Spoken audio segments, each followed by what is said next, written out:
مرسی خانم دکتر که اینجایین و در کنار مایین.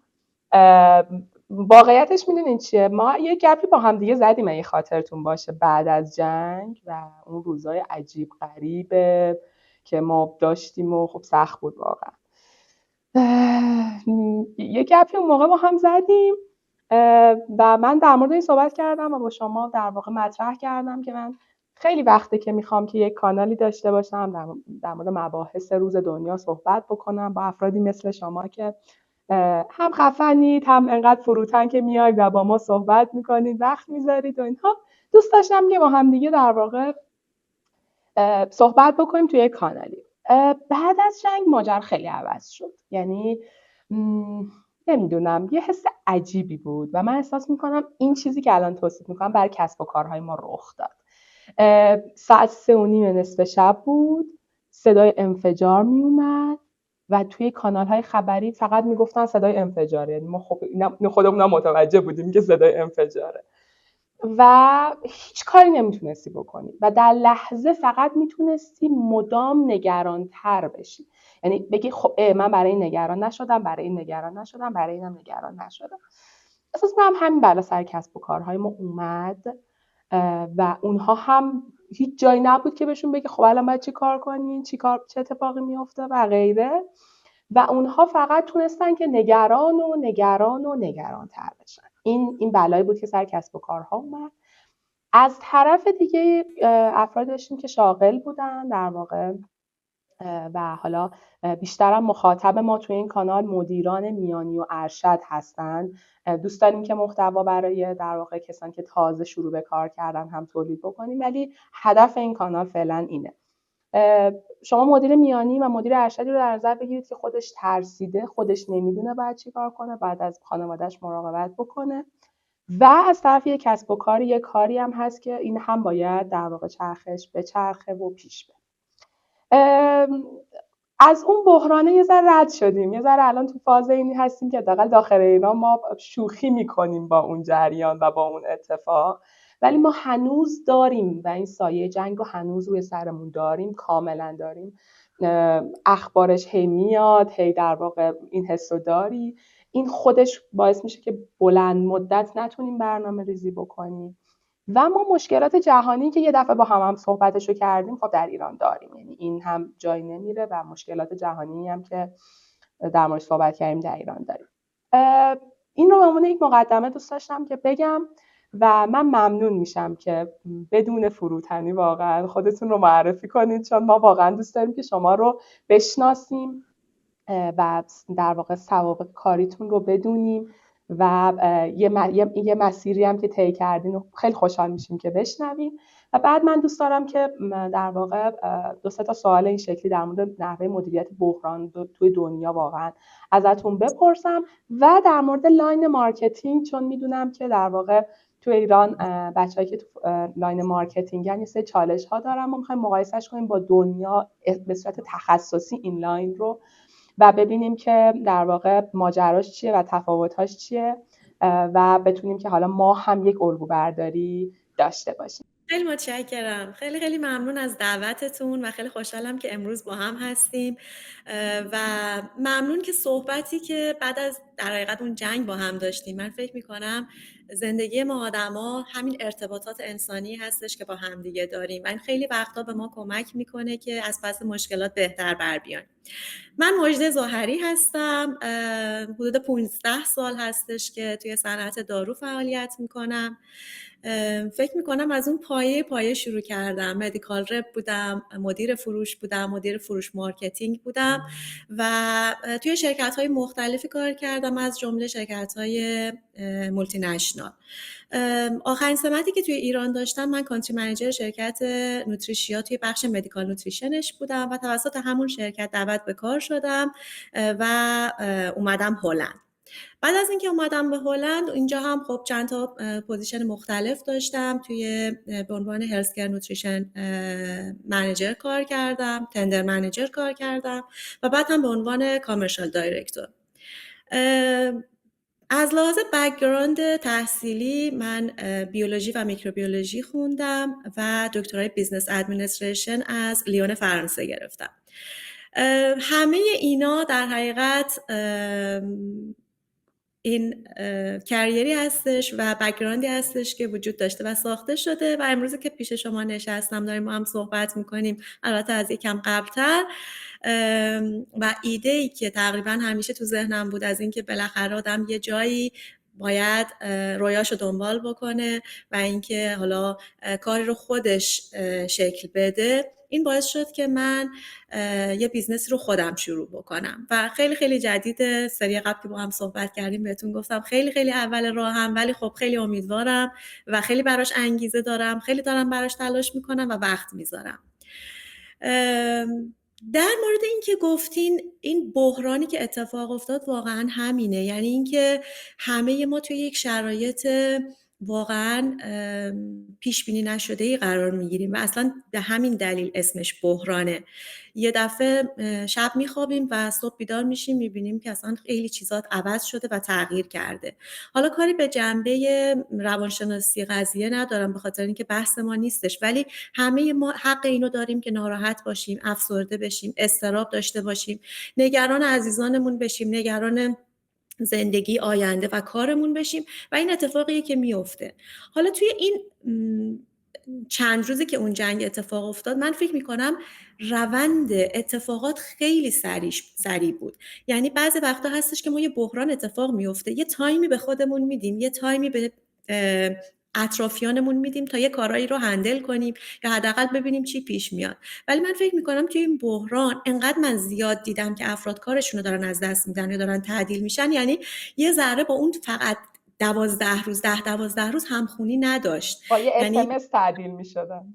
دقیقاً اینطوری بود. یعنی من اینو خیلی زیاد دیدم، خیلی زیاد توی لینکدین دیدم که واقعا افراد دنبال کار هستن. ولی میخوام اینو بگم که این اتفاق فقط توی این حالت بحران نمیفته. یعنی ما اگر بخوایم نگاه بکنیم خیلی جاهای دیگه دنیا یه بحرانی اتفاق میفته، حتی تو شرکت‌های مولتی نشنال هم این اتفاقات میفته و اتفاقاً تعدادش زیادتر هم هستش وقتی در طول زمان در نظر میگیریم. یعنی یه دفعه شما میبینید که کمپانی‌های بزرگ هر 2 سال یه بار یه ریستراکچرینگ دارن. خود این باعث میشه که یک سری از پوزیشن ها بسته میشه، خود این باعث میشه که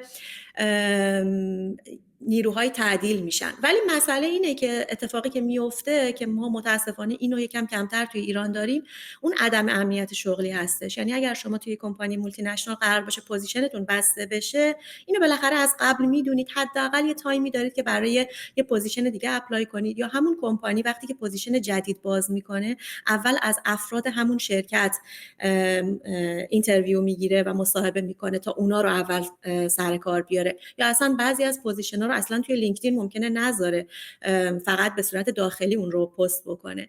ولی متاسفانه خب ما اینو نداشتیم، یعنی کمتر داریم توی ایران. ولی میخوام وسط صحبتتون همین من یه نکته اشاره کنم، ما هم سازوکارش رو داریم. ما یعنی از نظر قانونی 1 ماه قبل در واقع باید کارفرما اعلام بکنه که من به هر دلیلی نمیتونم با شما همکاری بکنم. یه چیزی دوست دارم که اگه لطف کنید بهش اشاره کنید. یه بخشش بله ما مشکل رو اینو داریم که فرهنگ سازی نشده و کارفرما درست اعلام نمیکنه، به موقع اعلام نمیکنه، با یک نگاه بالا به پایینی اعلام میکنه که اگه قوانین رو ندونی نمیدونی باید باهاش چیکار کنی. یه بخشش هم اینه که ما انگار نمیدونیم قدم بعدی باید چی کار بکنیم. یعنی ما وقتی انگار که هممون با یک والدین‌های کارمند بانکی انگار بزرگ شدیم که همیشه گفتن مراقب باش اخراج نشی، اگر که تلاشتو بکنی اخراج نمیشی و اگر تلاشتو بکنی تو همیشه جایگاه داری. در حالی که میدونیم اینجوری نیست دیگه. یعنی اون تلاش به صفر، همین تلاش به تنهایی نمیتونه اینجوری باشه و اتفاق اشکالی هم نداره یه وقتایی شما شغلتو جابجا کنی، چه خودخواسته چه در واقع مجبور بشی.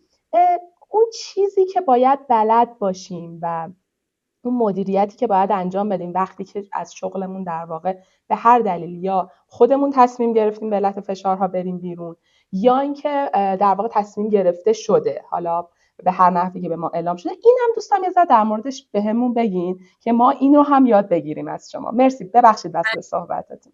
خواهش میکنم. اتفاقا به نکته خیلی خوبی اشاره کردین و من دوست دارم که اینو یکم باز بکنم و اونم اینه که مثلا توی این حالت جنگ این بحرانه برای خیلی اتفاق افتاد که شغلشون رو از دست دادن، ولی میخوام اینو بگم که بعضی وقتا هیچ جنگی هم نیست ولی این بحرانه باز ممکنه اتفاق بیفته بله. و خب اول کار همه ما بالاخره ناراحت میشیم و اضطراب میگیریم، نمیدونیم باید با قضیه چی کار کنیم، ولی در حقیقت باید فکر میکنم یه ذره برگردیم از بالا به اون قضیه نگاه بکنیم. من اولین کسی نیستم که این اتفاق برام افتاده، آخرین کسی هم نیستم که این اتفاق داره براش میفته و اینکه نمیخوام منفعل باشم، یعنی اگه تصمیم میگیرم تسلیم بشم اون یه داستانه، ولی ما اینجا داریم در مورد افرادی صحبت میکنیم که میخوان دنبال یک راه حل و یه سولوشن باشن. من نمیخوام تسلیم بشم، بنابراین باید چیکار بکنم؟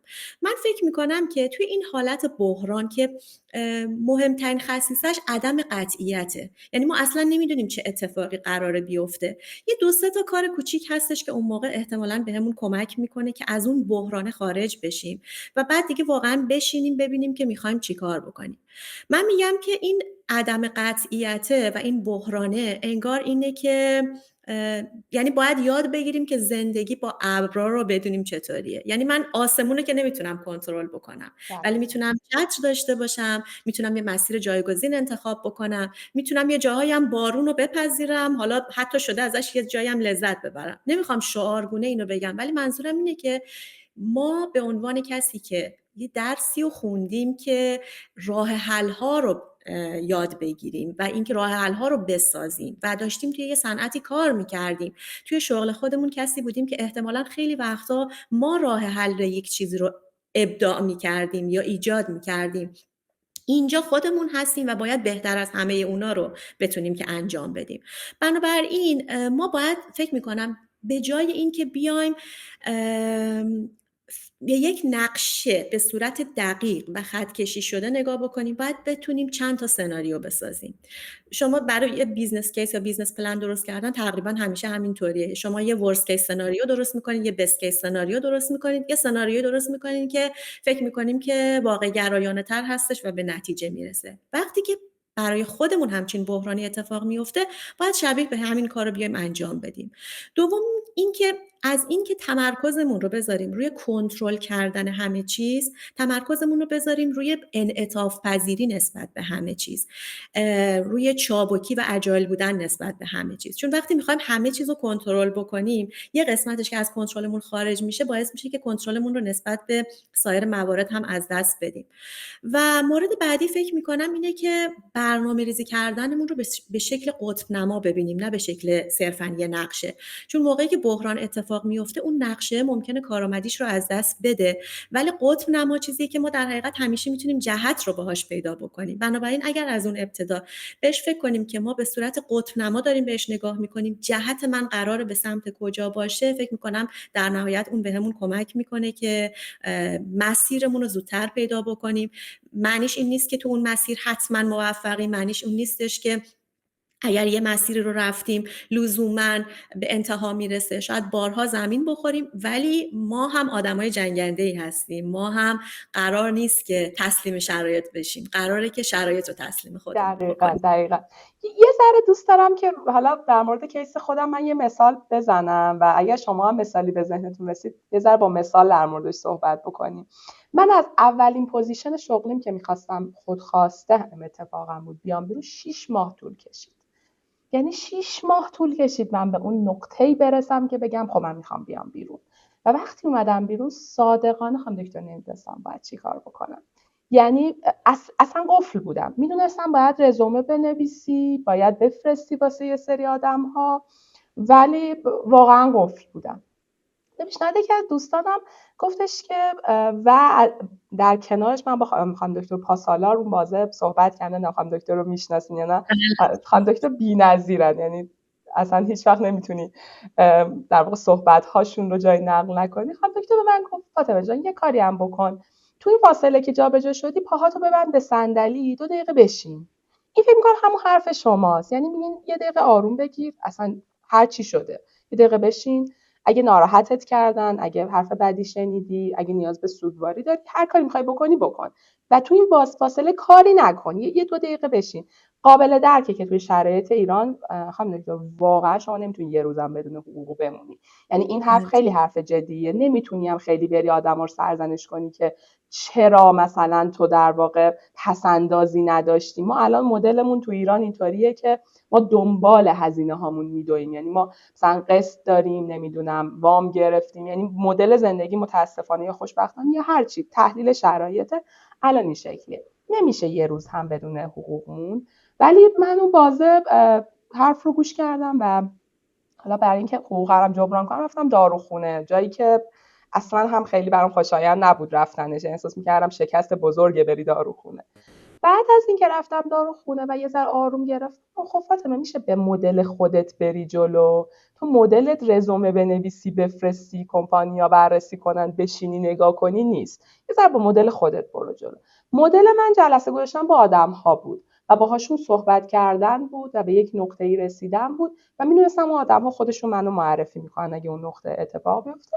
و خانم دکتر فکر میکنم فرایند رو که شروع کردم تو 4 روز من کار پیدا کردم با مدل خودم، با اون چیزی که بلد بودم، با اون چیزی که براش ساخته شده بودم. ولی اولش خیلی ترسناک بود. یعنی میتونم اعتراف کنم با وجود اینکه من آدم پرلینکی هم حساب میام، واقعا ترسناک بود و خیلی جاها هم سرخورده شدم. میخوام بگم که شاید روش جواب بده، یعنی اینکه آرامش خودت حفظ بکنی حداقل در مورد کیس من جواب داده. ولی یه سری چیزا رو من قبل باید ساخته باشی که اینو الان میخوام ازتون بپرسم. قاعدتا وقتی توی شرکتی داری کار میکنی، تمرکزت رو روی کارت گذاشتی، نمیتونی هی بری جاب آفرهای مختلف رو چک کنی، هی بری با آدما صحبت کنی. نه از اخلاقی درسته، نه انرژی که میبره انرژی منطقیه. اینو چیکار کنیم؟ یعنی چجوری هم آماده باشیم واسه شغل بعدی، هم تو شغل خودمون آدم موفقی باشیم؟ بله.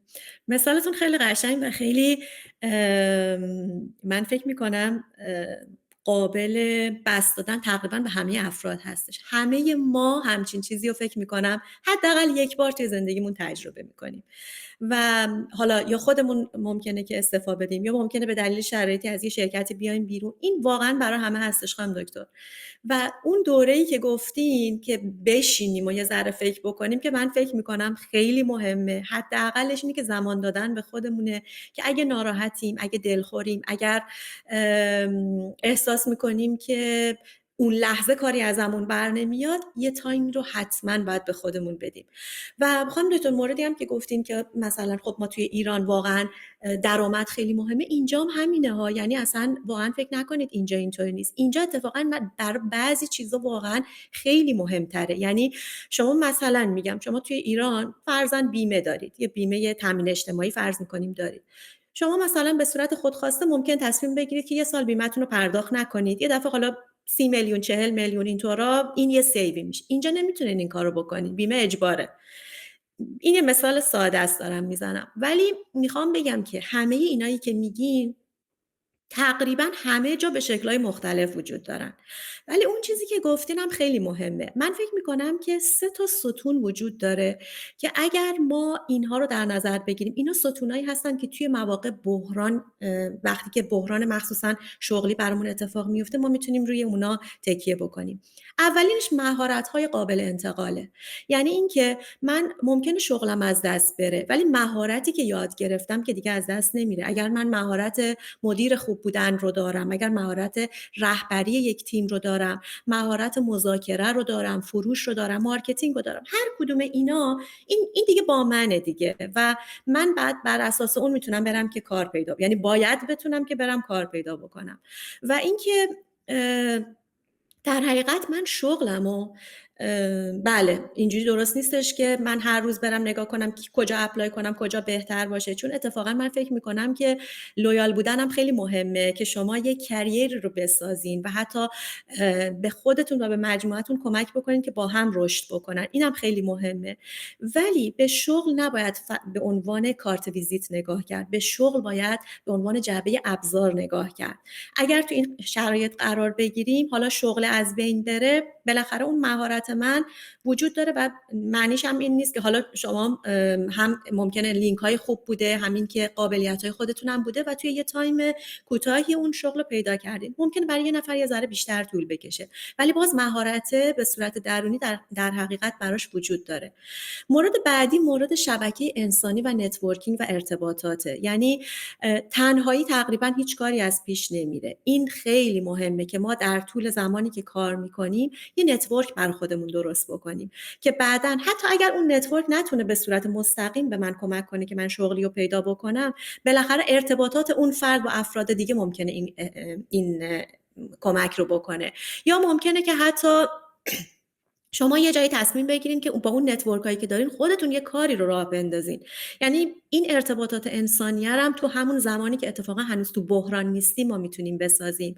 و مورد بعدی هم انعطاف ذهنی هستش که ما باید بر خودمون ایجاد بکنیم. یعنی مخصوصا تو شرایطی که مثل ایران انقدر ناپایدار هستش و حتی حالا من میگم اینجام تقریبا یه جاهای همینطوری هستش. مثلا بعد از کرونا خب این فکر میکنم یک معضل جهانی بودش که خیلی ها کاراشون از دست دادن. اصلا حالا اونا رو هم بذاریم کنار، شما تصور بفرمایید که الان AI چند سال دیگه، یعنی تو هیچ بحرانی ممکنه نباشیم، ما بحران یه روزه 2 روزه 1 ماهه نباشیم، ولی AI که میاد خیلی ها ممکنه شغلشون از دست بدن. این اون چیزی که از الان باید بهش فکر کنیم و این انعطاف پذیری ذهنیت رو داشته باشیم که اگر یه زمانی داره این اتفاق میفته در کنارش چه فرصتی ممکنه ایجاد بشه. یعنی من میدونم که AI ممکنه یه قسمتی از شغل منو در آینده از بین ببره. قسمت ارتباطات انسانی ما نمیتونه از بین ببره ها، چون کی میخواد بره به جای شما و من با اون نتورک صحبت بکنه؟ اینو نمیتونه. من مطمئنم AI نمیتونه این کارو بکنه، ولی ممکنه یه قسمتی از کارمون رو که تا به حال خودمون انجام میدادیم و بابتش درآمد داشتیم اینو از دست بدیم. الان من باید چیکار کنم؟ خوشبینانه ترین حالت ممکن اینه که من باید برم اون AI ها رو یاد بگیرم که اون زمانی که اون کسایی میان که میتونن از اون استفاده کنن منم یکی از همونا باشم. بنابراین این یک برنامه‌ریزی واقعا طولانی مدته. یعنی من فکر میکنم از روز اولی که ما میریم سر یک کار باید با این دید نگاه بکنیم، نتورک بسازیم، مهارت‌های قابل انتقال رو در خودمون پرورش بدیم و انعطاف پذیری ذهنیمون رو بسازیم. مرسی خانم دکتر. و سوال آخر برای این پارت که بعد جمع‌بندی کنیم بریم برای پارت بعدی. شما به عنوان یک مدیر عامل که در کشور هلند زندگی میکنین و یه در واقع سابقه کاری بسیار خفن دارین و در واقع مهارت‌های خیلی خوب و حرفه‌ای و حالا فکر کنید که من یک مدیر میانی ام توی یک شرکتی یا یک فردی که 2-3 سال سابقه دارم و در مورد اینکه نتورک باید بسازم شنیدم. میخوام بیام با شما در واقع یه نتورکی ایجاد کنم، میخوام با شما یک ارتباطی رو ایجاد بکنم که حالا شاید الانم نتونم خیلی بهره برداری بکنم یعنی ما فکر میکنم ارتباطمون تقریبا مال 4 سال پیشه یا 3 سال پیشه، یعنی تازه ساخته نشده و ما اون موقع شاید خیلی نمیتونستیم از این ارتباط بهره برداری کنیم و الان در واقع این افتخار برای من بود که بتونم با شما صحبت بکنم. چطور من میتونم به عنوان یک فردی که 2 سال 3 سال سابقه کار دارم یا اصلا تازه وارد شدم با فردی مثل شما که الان بر من قابل دسترس نیست و نمیدونم که چطور میتونم با شما ارتباط برقرار کنم که شما هم ناراحت نشین، شما هم با من همراهی کنید، یعنی این جواب نه رو هم نشنوم خیلی که گرچه چیز دیگه اجتناب ناپذیره، من نرم باید بشنوم. اینو یه ذره راهنماییمون میکنید؟ بله حتما. من فکر میکنم حالا یکم که شخصی هستش، بعضی وقتا ممکنه که ما فکر کنیم مثلا من نرم با فلانی ارتباط بگیرم ممکنه که خوب نباشه، درست نه. واقعا فکر میکنم توی دنیای حرفه‌ای حداقل این مطرح نیستش، یا حداقل خود من خیلی خوشحال میشم اتفاقا. یعنی هم خودم اینطوری هستم که یه جاهایی اپروچ میکنم به افرادی که فکر میکنم که خب خیلی اطلاعات بهتری دارن یا حرفه‌ای تر هستن و یه موردش همون لینکدین هستش و پستایی که افراد میذارن. یعنی من فکر میکنم حتی اگر که به صورت شخصی با یه نفری ارتباط نداشته باشیم، باز دیدن این که افراد تو چه زمینه‌ای فکر میکنن، توی کمپانی که کار میکنن امبیشنشون چی هستش، اهدافشون چیه، مثلا امسال براشون چه اتفاقی افتاده. فرضاً اکثر کمپانی ها توی کوارتر اول سال میان نتایج سال گذشتهشون رو اعلام میکنن، یا مثلا کنگره ای میخوان برن یا اونجا بودن اطلاعاتشو میذارن. من فکر میکنم اینا خودشون زمینه نتورکینگ رو ایجاد میکنه. و من یه چیزی که میبینم شاید از ممکنه یکم ما کمتر ازش استفاده میکنیم، همین لینکدین هستش و افراد خیلی اوپن هستن توی لینکدین. یعنی من خودم تا به حال پیش نیومده اگر سوالی رو از کسی پرسیده باشم توی لینکدین جواب نگرفته باشم و ترجیحاً خودم هم سعی میکنم همینطوری باشم. اگر کسی اپروچ میکنه سوالی میپرسه حتی اگر جوابش نه هستش، یعنی خب خیلی ممکنه به آدم رجوع کنن که فرضاً پوزیشنی داری توی کمپانیتون یا نه، خیلی جوابش ساده است الان نداریم، ولی این همین خودش شروع یک ارتباط هستش. و اگر یه زمانی من دارم نیروی استخدام میکنم، خب اون فردی که قبلا باهاش ارتباط داشتم یا اگر رزومه‌ای فرستاده، اینا بالاخره تو ذهن آدم میمونه. فکر میکنم این یه راهش هستش. یه راه دیگه‌ش هم که بیشتر حالت فیس تو فیس داشته باشه، کنگره ها هستش، جاهایی که مرتبطه، اونا رو اگه ما افراد رو میبینیم. و اینکه من فکر میکنم اول باید ببینیم چی رو دوست داریم. یعنی من اگر مارکتینگ رو دوست دارم، اون وقت برم افرادی که توی مارکتینگ هستن رو یه ذره پیدا کنم. اگر سلز رو دوست دارم، برم باز افرادی که توی اون هیته هستن، کامرشال، هر چیزی. و میگم خود من تا به حال واقعا نشده که اپروچ بکنم به کسی و جواب نگیرم، ولی تو دنیای الان بیشتر فکر میکنم حداقل توی بیزنس لینکدینه چیزی هستش که افراد معمولا جواب میگیرن.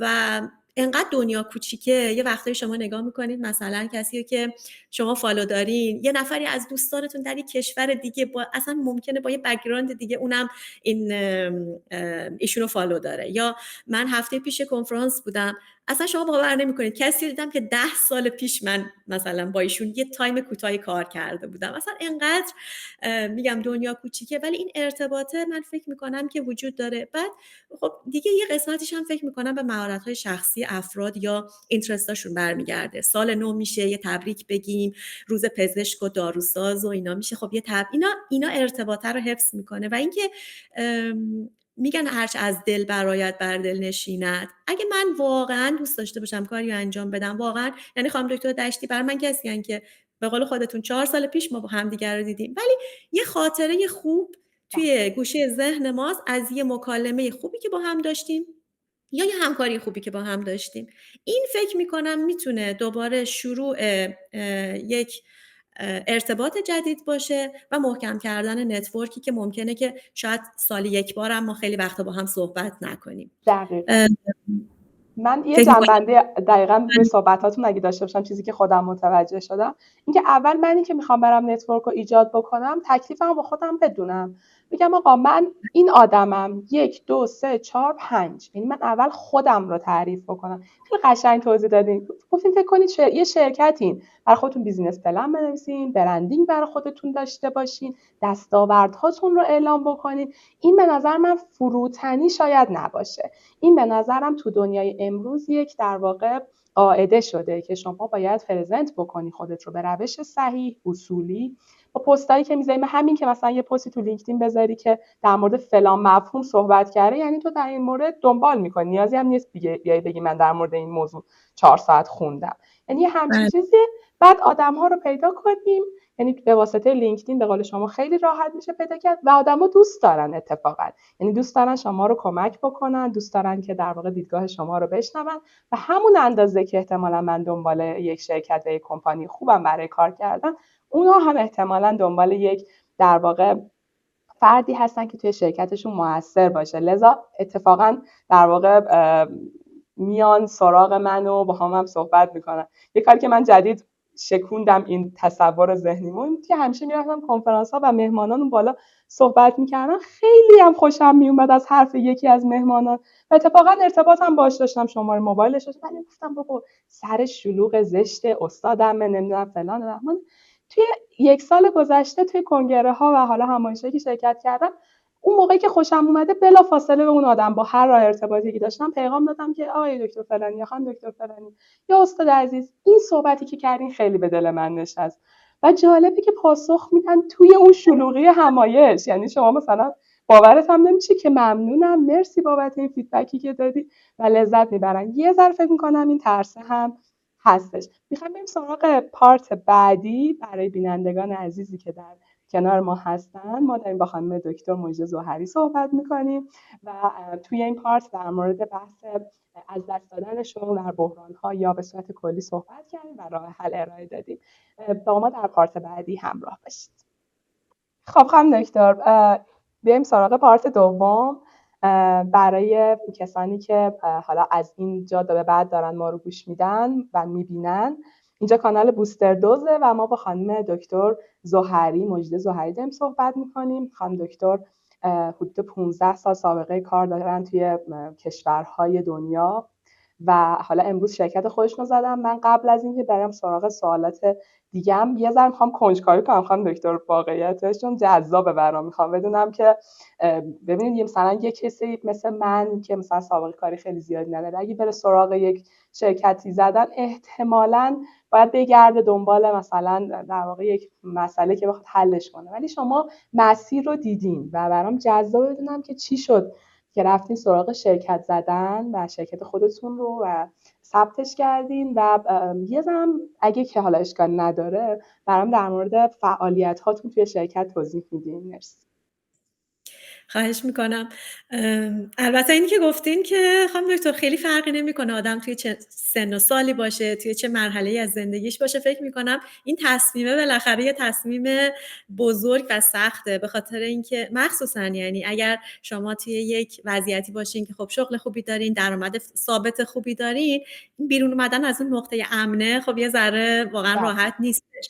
من همیشه این ایده رو داشتم که یه کمپانی رو خودم داشته باشم و در مورد اینکه در حقیقت این کمپانی رو توی هلند ثبت کردم، یه جورایی من توی مسیرش قرار گرفتم. واقعا براش اونقدری برنامه‌ریزی نکرده بودم، چون من خیلی پلنینگم، خیلی باید برنامه‌ریزی کنم، بدونم کی میخوام چه کاری رو انجام بدم، پیش زمینه‌هاشو بچینم. ولی یه اتفاقی که افتاد، من یه جوری توی این مسیر قرار گرفتم و گفتم که خب دیگه الان وقتشه دیگه و اگه بخوایم بشینیم که همه چیز آماده باشه هیچ وقت آماده نمیشه. از یه جایی باید شروع کرد و الان بهترین موقع است که من این کار رو انجام بدم و این شرکت رو تأسیس کردم به نام زوهپی توی هلند. زوهپی؟ بله. از کجا این ریشش؟ از کجاست؟ ماجراش چیه؟ یه قسمتش از اسم فامیلی من میاد که ظهری هستش، قسمت ابتدایی. بله.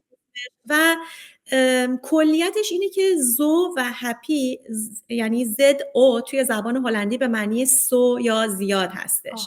در حقیقت یعنی خیلی هپی، اینطوری بخوام بهتون بگم. و ایدهش از چیه؟ ایدهش از اونجا اومد که ما توی این صنعت دارو که این همه سال بالاخره وجود داره و کار میکنیم، تمرکز روی بیشتر محصول هستش، روی نوآوری هستش، ولی بیشتر روی محصول نه روی افراد. این محصولا قراره به افراد کمک بکنن، ولی فوکوس ما کمتر اومده که بره سراغ این که چقدر افراد رو هپی میکنیم و چقدر با اون خدمت یا محصولی که ما بهشون ارائه میدیم خوشحال هستن و زندگی مسئله‌شون رو حل میکنیم. بله.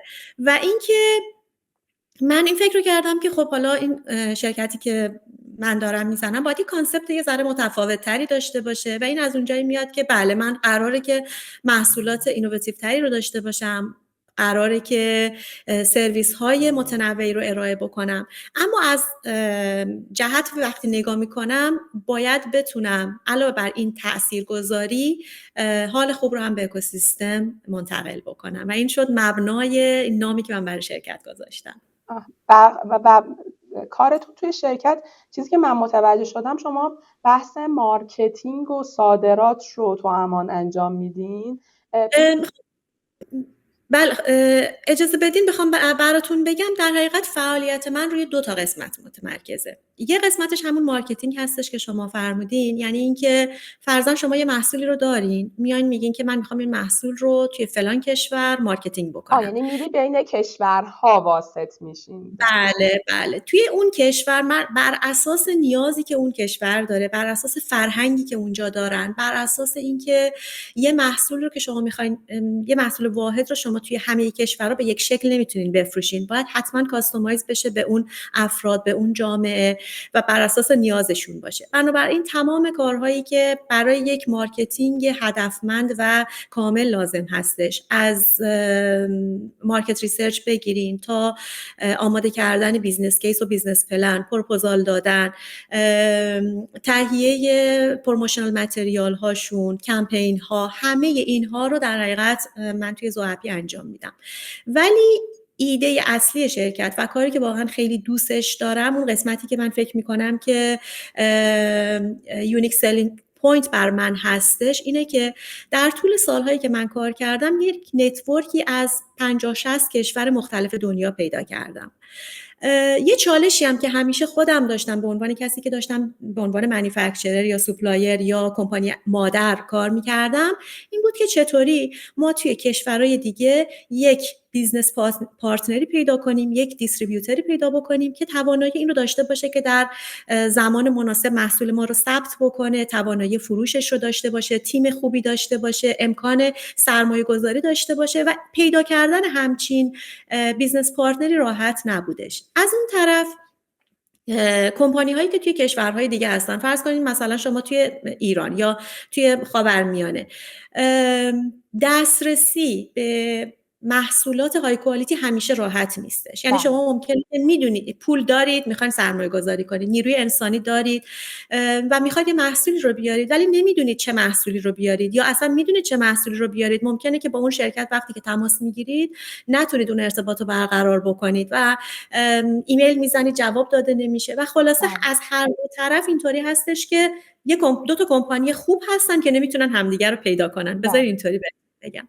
من این ارتباط رو برقرار میکنم و از ابتدای این که هر کدوم از این دو طرف تصمیم میگیره که یه بیزنس پارتنر پیدا بکنه همراهشون هستم. تمام برنامه ها، تمام این که برنامه ریزی بشه که در چه زمانی، با چه قیمتی، با چه شرایط رقابتی ما میخوایم در کجا محصولمون رو لانچ بکنیم، یا اصلا به چه محصولاتی احتیاج داریم و کدوم از فرضاً یک کمپانی ممکنه که 100 تا محصول داشته باشه، من که 100 تاشو نمیخوام لانچ بکنم، کدوم یکی از اونها امکان و اینطوری بگم که قابلیت این رو داره که توی اون کشور مارکت بشه و به فروش برسه. تمام این فرایند رو در حقیقت من همراهشون هستم. پروفیتیبیلیتی رو چک کردن، KPI مشخص کردن، آموزش تیمشون، آموزش هلسکر پروفشنال ها مثل پزشکان، داروسازان و جامعه هدفی که دارن، در حقیقت همه این کار رو ما انجام میدیم بین کشورهای مختلف. و من به این مشکل دقیقا خورده بودم داخل ایران. حالا ما که تو ایران اصلا افسانه‌ایه یه سری شرایطمون، ولی واقعا جالب بود. من به یه کشوری که می‌خواستم در واقع بحث حالا ارتباطات اصلا بود و یه در واقع یه شرکت واسطی هم داخل ایران سعی می‌کرد شبیه کار شما رو انجام بده.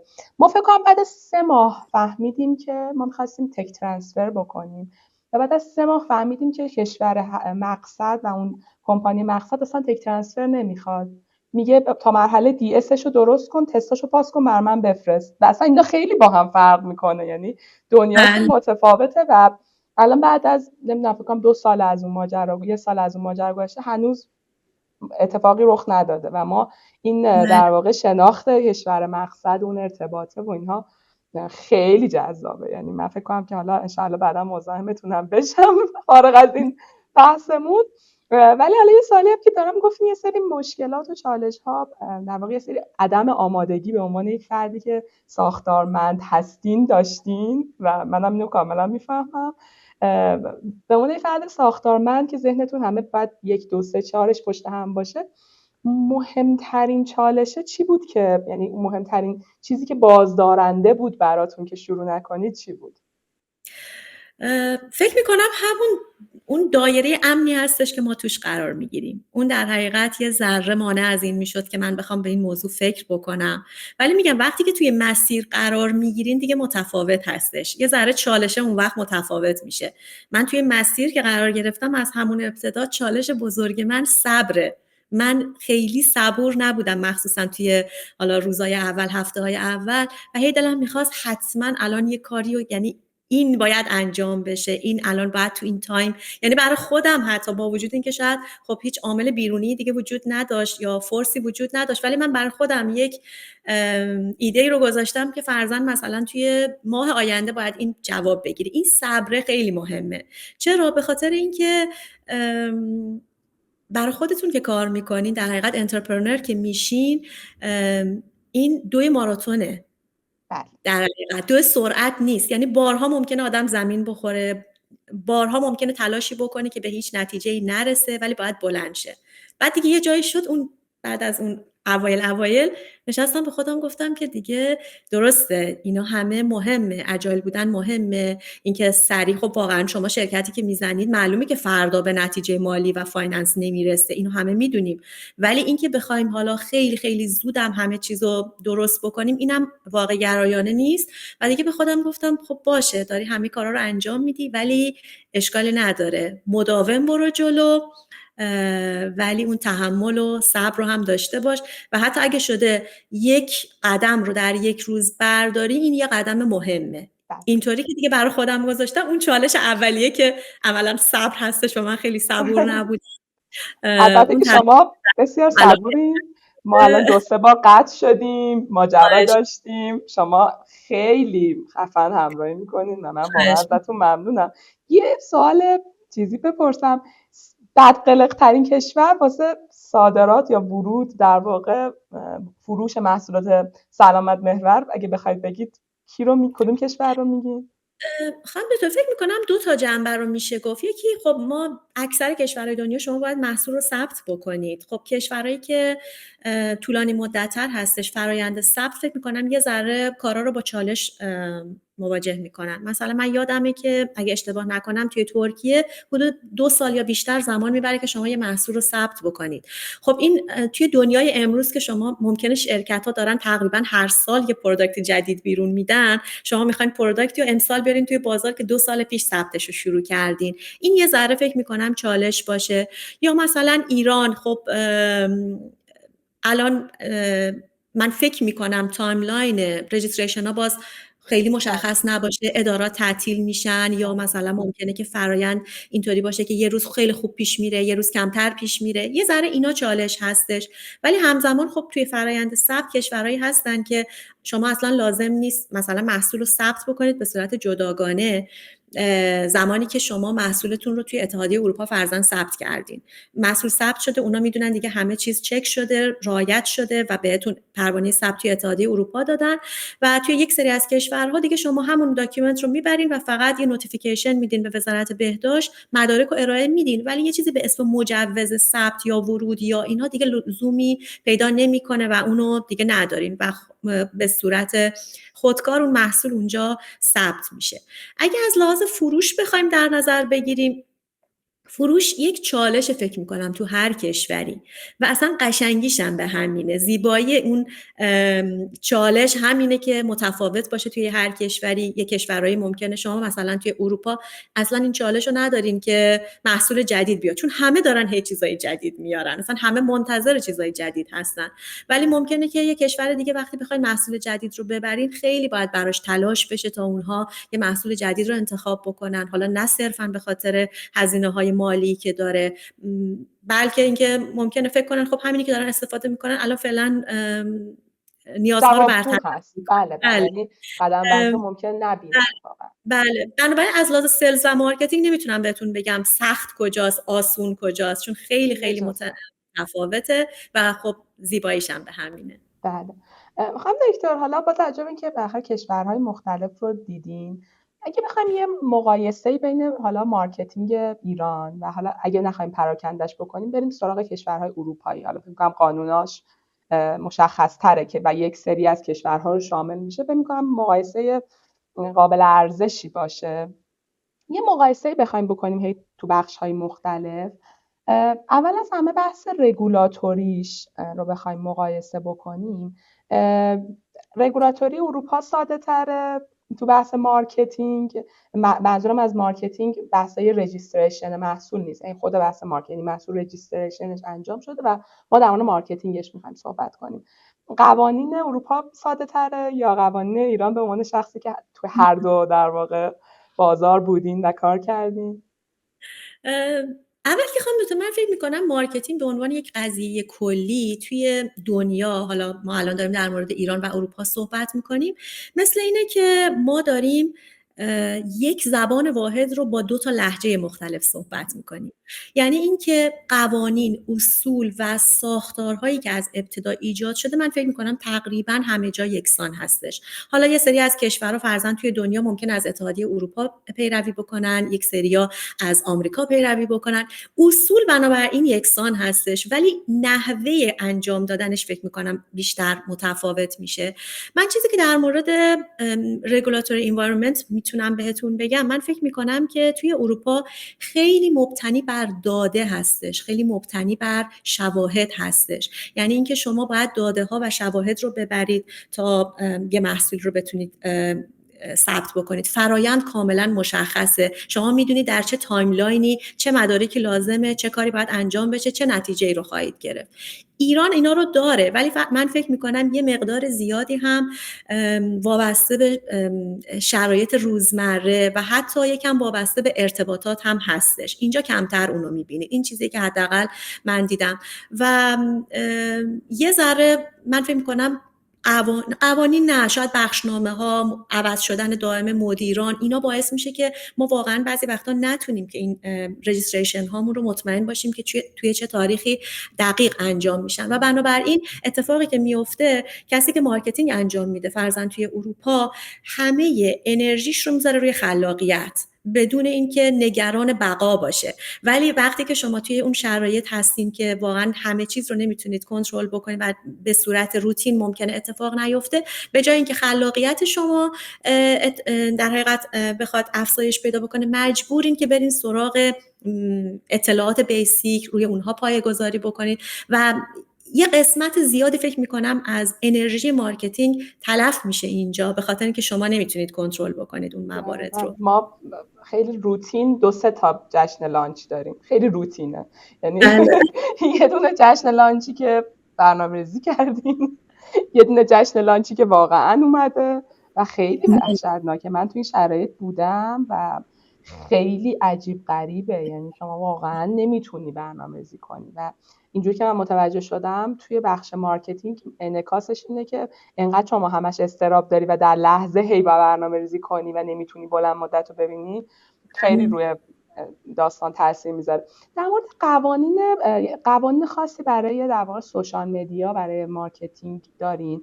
که میخوام بدونم که مثلا ما حالا یه سری قوانین داریم برای تبلیغ مستقیم یه سری از داروها، میخوام بدونم که تو اروپا چطوریه. بله دقیقاً خانم دکتر، در حقیقت پروموشن استراتژی ها خیلی واضح، خیلی قانونمند و خیلی شفاف هستن.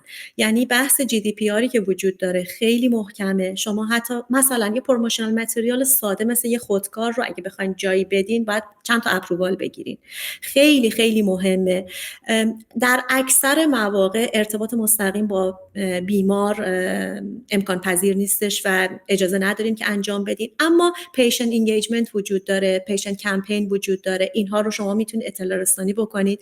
یه مقدار و همه اینا البته باید طبق قانون و مقررات باشه.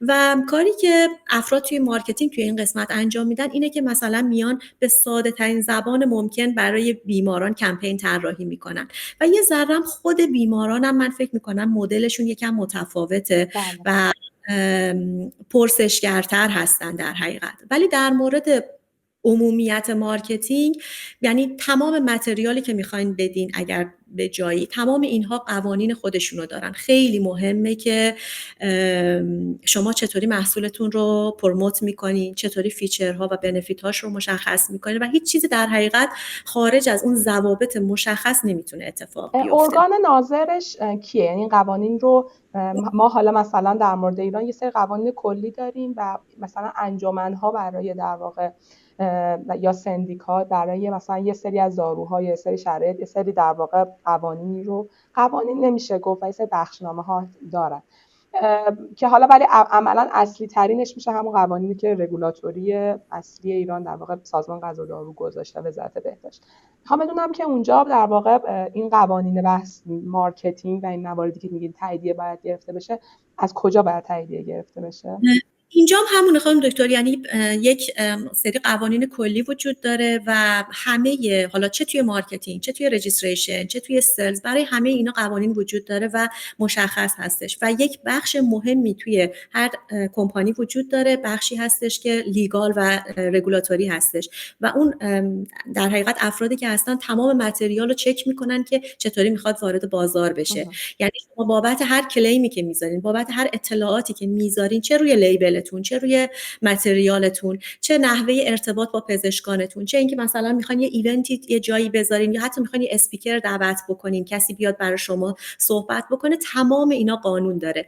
و حتی مثلا یه چیز ساده ای که بخوایم بگیم، مثلا شما یک ایونت گرفتین، هتل گرفتین برای افراد، این مشخصه این هتل‌ها از چه سطحی میتونه، یعنی نباید بالاتر باشه، مثلا هتل 5 ستاره نمیتونه باشه فرضاً میگم، یا مثلا میتونه باشه، حالا هر کدوم اینا همشون ساختار داره. توی تقریبا میتونم بگم همه کشورهای اتحادیه اروپا بیسشون باز یکی هستش، ولی یه رنجی رو باز هم دادن به کمپانی‌های، اجازه‌ای رو دارن که مثلا یه ذره بالا پایین بکنن. ولی مثلا میگم شما هزینه، حتی شام مشخصه، نهار مشخصه که میتونه چقدر خدا عددش خیرتون بده، ما اینجا چالش زیاد داریم. مثلا شما میتونید پروموشنال متریال بدین. پروموشنال متریال مثلا میگم ممکنه بگن که نباید بیش از 5 یورو قیمتش باشه.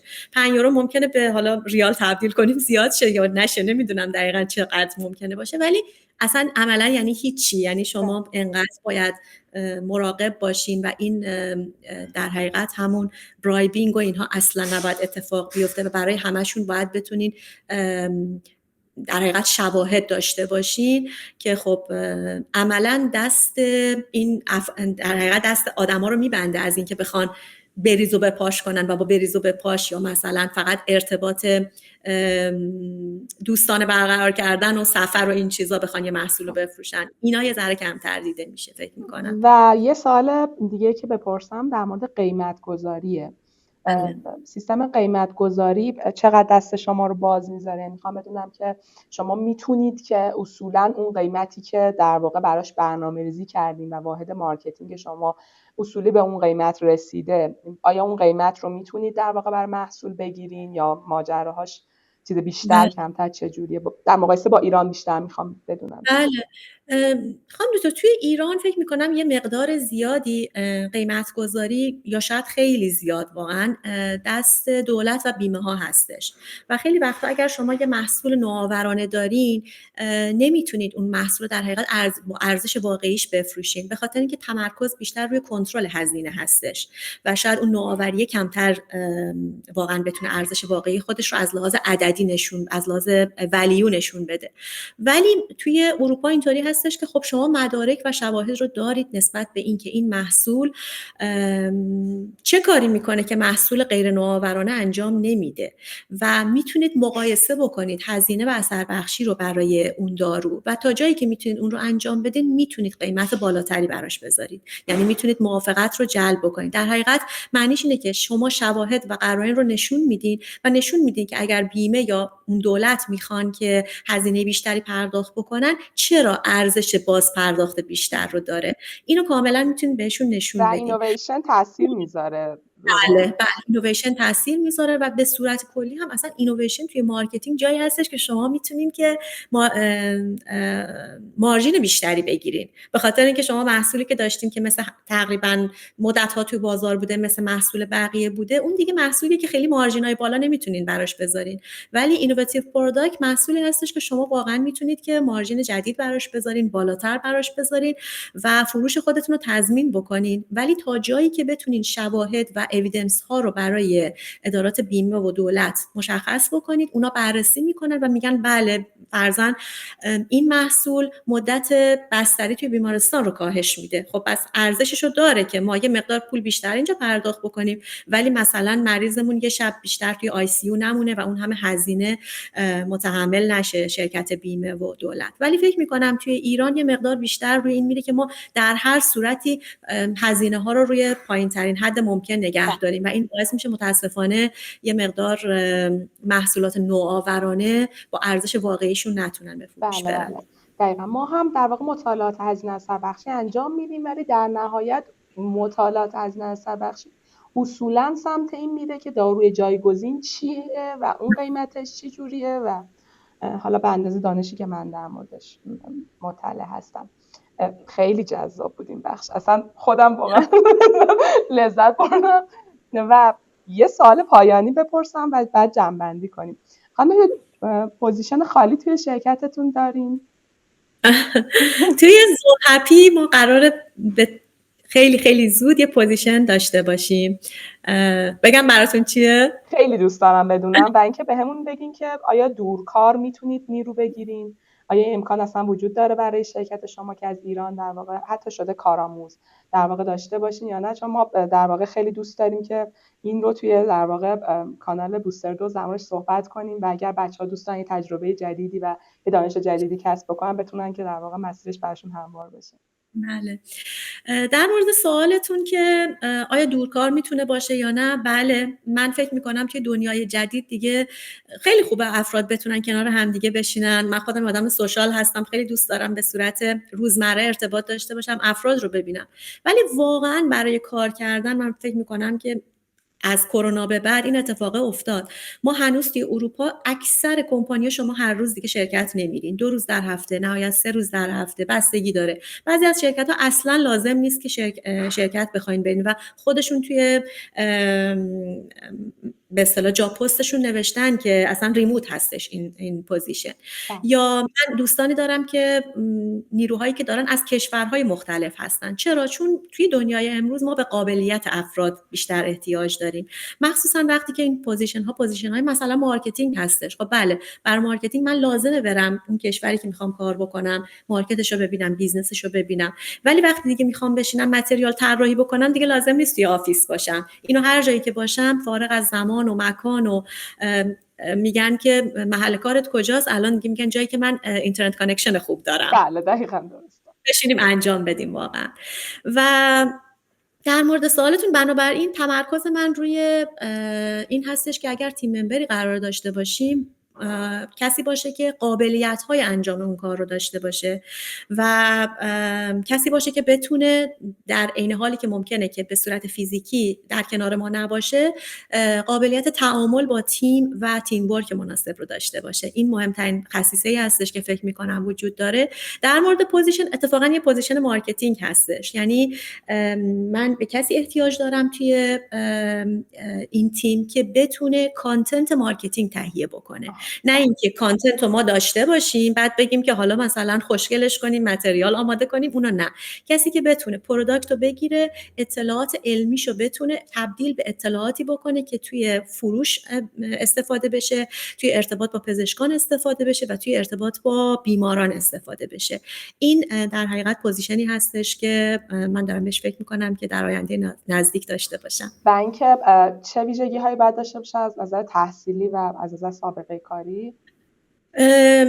فکر میکنم که حالا یک بیسی از مارکتینگ باید یعنی لازمه که ما داشته باشیم. بنابراین ترجیح من تحصیلات آکادمیک داشتن هستش، ولی همراه با یه تجربه بالاخره باید داشته باشن و مشتاق بودن خیلی برای من مهمه. انرژی کسی که آدم میخواد باش کار بکنه خیلی مهمه. اینه که برای من خیلی مهمه کسی که میخوام باش کار کنم انرژی مثبتش زودتر از خودش بیاد و اینکه توانایی حل مسئله، همینایی که واقعا داشتیم باهاش صحبت میکردیم. چون وقتی که شما برای خودتون کار میکنین هر روز باید یه معمای جدید رو باز کنین، هر روز. یعنی یه روز معما با مشتری، یه روز معما با محصول، یه روز با یه شرکت و این خیلی کار چالش برانگیزی هستش. بنابراین کسی که میخواد توی این محیط کار بکنه باید بتونه که با این چالش ها کنار بیاد و من ترجیحم اینه که کسی رو توی تیمم داشته باشم که وقتی که میرسم به یه بحران یا یه مشکل اون بتونه بگه که فلان راه حلم وجود داره، بیاین اینو مثلا امتحان کنیم. این خیلی بر من مهمه. و آیا از ایران میتونه این فرد در شرکت شما استخدام بشه؟ خانم دکتر، یه ذره ما قوانین پرداخت دست ما رو میبنده. اینو فکر می‌کنم یه بار دیگه ما هم صحبت کرده بودیم متأسفانه ما چون توی ایران یعنی من الان یعنی توی زمانی که کار میکردم با خیلی از کشورها کار کردم، فرضاً میگم مثلا توی هند ما طراح داشتیم، توی اروپا طراح داشتیم از یک کشور دیگه. من حتی تیم ممبری داشتم که توی اروپا نمینشست، توی کشور اروپایی دیگه بود، توی هلند از میخوام نمینشست، توی کشور اروپایی دیگه بود زمان قبل از کرونا. حتی اون موقع کسی بود که با من کار میکرد از یک کشور دیگه ولی کارهای مارکتینگ و مدیکال مارکتینگ بر من انجام میداد. میخوام بگم انجام شدنش و اینکه من اعتقاد دارم و ایمان دارم که چقدر افراد خوبی توی ایران داریم، این یه واقعیت انکارناپذیره. ولی اینکه وقتی من دارم با کسی کار میکنم چجوری پولشو بهش پرداخت بکنم، از لحاظ دستمزد منظورم هستش، چون ما که متاسفانه به سیستم بانکی جهانی وصل نیستیم، کردیت کارت نداریم، اینا خب دست آدم رو خیلی میبنده. ولی من واقعا اگه یه جایی ببینم که میتونم کار بکنم، فرضاً یه پروژه مال خود ایران باشه که ما منابع مالیشو میتونیم از ایران تامین بکنیم، توی اون مورد من حتما از افرادی که میشناسم که اونام جزء نتورک من هستن در طی این سالها، حتما همیشه این کار میکنم و استفاده میکنم. خیلی ممنونم. پس من میتونم یه خواهشی ازتون بکنم؟ من میتونم از طرف کمپانی شما یک ایمیل داشته باشیم که توی در واقع توضیحات این ویدیو بذاریم، افرادی که مشکل پرداخت رو ندارن و نحوی که حالا یا حساب بین‌المللی دارن به اسم فرد دیگه توی دنیا که حالا میتونه اون مشکل حل بشه، یا به هر نحوی مشکل، یا توی کشور دیگه زندگی میکنن که با شما به مشکل مالی بر نمیخورن، اگر که میتونن رزومه‌شون رو ارسال بکنن و شما زحمت بکشید و بررسی بفرمایید و هر زمان که در واقع پوزیشن شغلی باز شد، رزومه هایی که از سمت بوستر دوز هم میاد، چون ما برامون دغدغه است، واقعا دوست داریم که افراد توانمند رو به کمپانی های که واقعا مثل شما اینقدر دغدغه دارن و نمیان. مثلا خیلی برام جالب بود توضیحی که برای شخصیت اون فرد می‌خواستین، حل مسئلهش بود، پویاییش بود، حال خوبش بود، خیلی نرفتین سراغ نمیدونم درصد علمش اینقدر باشه، معدلش اونقدر باشه، نمیدونم فلان باشه. خیلی برام مثلا این مسئله جذاب بود. قطعا که مهمه که فرد دانش علمی خوبی داشته باشه، ولی با این چیزا انگار که نمیشه بسنجیش. نه، اگر که به من اجازه بدین و ایمیل رو در اختیار ما بذارین، خیلی برای ما جذابه و باعث افتخار. حتما خانم دکتر. خیلی ممنونم. خیلی جذاب بود، خیلی صحبت جذابی بود. من اصلا باورم نمیشه که ما الان نزدیک 1.5 ساعت فکر میکنم داریم با هم دیگه صحبت میکنیم و خیلی جذاب بود صحبتایی که با هم داشتیم. بر خود من که منو برد توی فضای دیگه، من خیلی لذت بردم. خیلی ممنونم. دوستان اگر صحبت پایانی دارید بفرمایید و من بعدش بیش از این مزاحم شما نشم. خواهش میکنم خانم دکتر، منم خیلی لذت بردم از لحظاتی که با هم بودیم و امیدوارم که اتفاقات خیلی خوبی بیفته، چون ما درسایی رو از بحران‌های گذشته گرفتیم. امروز داشتیم بیشتر در مورد اون بحران‌ها صحبت می‌کردیم، ولی نباید فراموش بکنیم که هیچ بحرانی بالاخره همیشگی نیست. اون بحران یه جایی تموم میشه. ما بحران کرونا رو پشت سر گذاشتیم، این جنگ رو پشت سر گذاشتیم. حداقل چیزی که الان وجود داره تو اون حالت ترس و واهمه‌ای که اون موقع بودیم، اضطراب شدیدی که اون موقع بودیم، دیگه الان نیستیم. و اینکه من فکر میکنم آینده متعلق به اونهایی هستش که توی تاریکی دنبال یه ذره نور هم میگردن و همیشه بحران ممکنه به وجود بیاد، هیچکس از آینده خبر نداره، ولی در نهایت زندگی رو میتونیم مثل یه نسخه دارو ببینیم. اون بحرانه ممکنه که یک عارضه جانبی داشته باشه، ولی ما هم همیشه میتونیم که یه دوز تقویتی پیدا کنیم، یه بوستر دوز پیدا کنیم. خیلی ممنونم، خیلی سپاسگزارم از همراهیتون. من از همراهی تمام مخاطبانی که تا اینجا ویدیو ما رو دیدن سپاسگزارم و این باعث افتخار ماست. خیلی خوشحال میشم که ویدیوهای بعدی رو هم دنبال بکنید. ما در مورد این مفاهیمی که تو این جلسه صحبت کردیم به صورت تکمیلی سعی می‌کنیم صحبت بکنیم و در واقع ویدیوهای بیشتری تولید بکنیم و خیلی باعث افتخاره. من فاطمه دشتی هستم، داروسازم و فعال در حوزه کسب و کار. مرسی خانم دکتر، ممنونم. متشکرم. خدا نگهدار.